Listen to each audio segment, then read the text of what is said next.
માંગરોળ તાલુકાના ચાખવા ગામે વિકસિત ભારત સંકલ્પ યાત્રા કાર્યક્રમ યોજાયો હતો।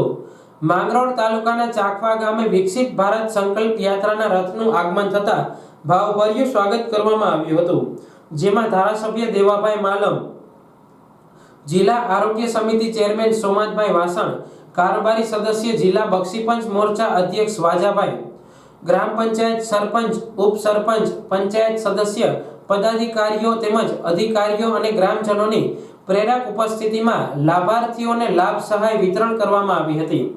ઉપરાંત આપણા દેશને 2047 સુધીમાં વિકસિત બનાવવા માટે શપથ લેવડાવવામાં આવ્યા હતા।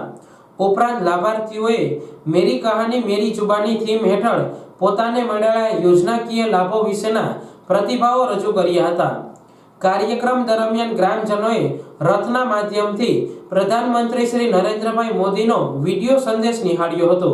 આ સાથે મેડિકલ કેમ્પ તથા યોજનાકીય સ્ટોલ નિદર્શનનો લાભ સ્થાનિકોએ લીધો હતો।